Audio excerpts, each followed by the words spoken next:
All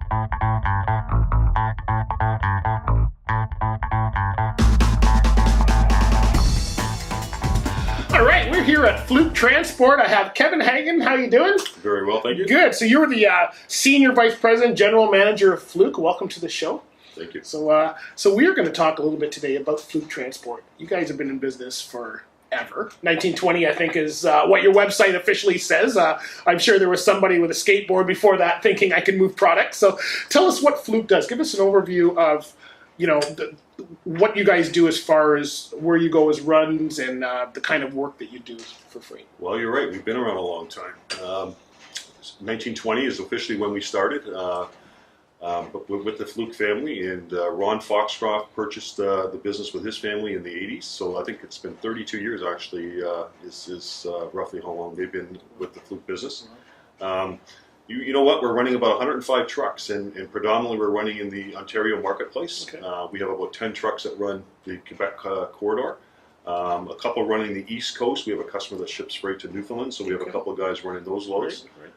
And a couple running south of the border. We don't do a whole lot of U.S. We just find that we're really strong in the Ontario marketplace, and there's a real demand for what we do. So we stick to where our strengths are. Now, you're centered in the middle of Steeltown here, or what used to be Steeltown. It's not quite the same vibe as it was. So do you guys haul steel? What is it you haul? We don't. When I came into this business, Ron Foxcroft once said there's two things he's going to stay away from, and that's steel and automotive. And it's worked well for us. Yeah. We get asked that all the time, why aren't you hauling steel? But it's quite frankly, it's really competitive. Right. The consistency throughout the year is not there in terms of flatbeds and the equipment that's required. So we predominantly haul food grade. Okay. 90% of the freight that we move is household commodity stuff. It's ending up in your home, mostly edible products. So it's worked well for us. You guys have a tagline that says, if it's on time, it's a Fluke. Did that tagline come out of trying to be funny, or somebody was just always late?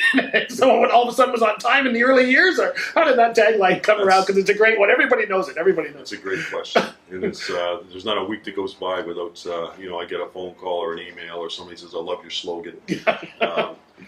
People say, I really can't figure it out. Like, if it's on time, it's a fluke. Is that a good thing or a bad thing? Or, you know what? It raises a lot of conversation, a lot of dialogue.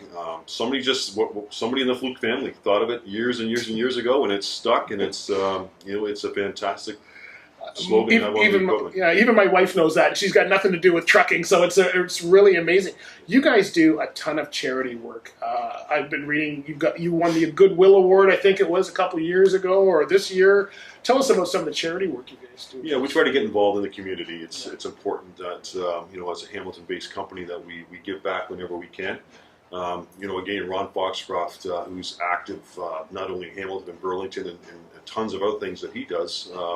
He always reminds us that, the first 10 calls that he gets in the morning are for people looking for help or charities. Yeah. So we try to be choosy in terms of what we do, but the Goodwill is one that we work with the people locally to bring folks that are looking for new work or trying to be re-educated with new careers.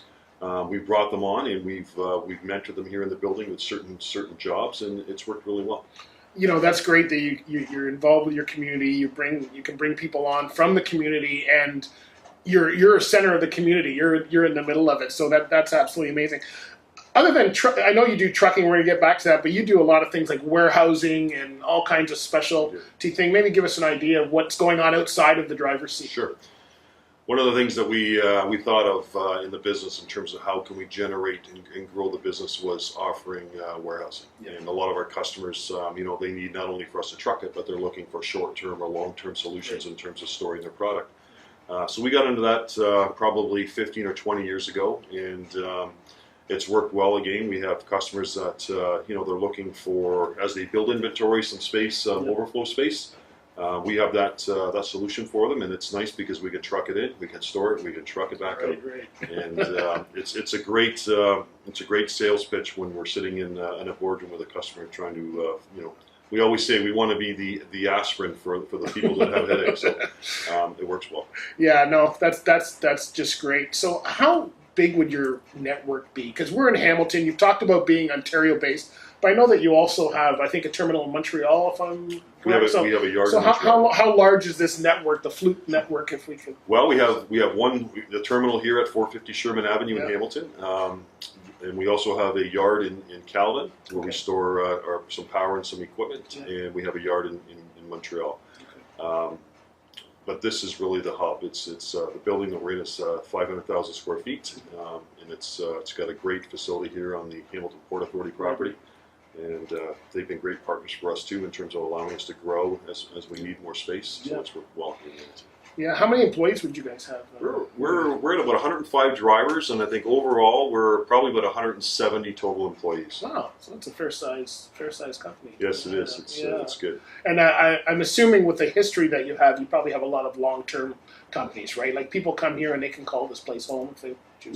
We just had a driver retire last year that was here for 42 years. Wow. And we have others. We have one driver, believe it or not, he's 82 years old and he's still driving. He's gone through defensive driving courses through our insurance company. He's passed with flying colors. Yeah. He's safe on the road. He loves doing it, and we just sort of find him some work that that works for him. I think at 80 is where everybody starts having to renew their license every year, and I think at that point it just becomes a pain. Like, I don't want to go see the licensing office again, but good for him for being able to do that and show that there's still a lot of value there. So what kind of things are you looking for? You're always looking for drivers, but is there any special positions that you're kind of looking to fill?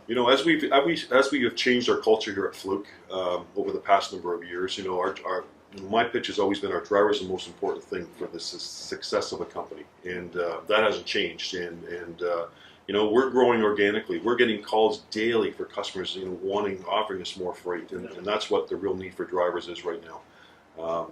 George Skotidis has come aboard as our safety and compliance manager, and he's got that real passion for bringing on safe, reliable, courteous drivers.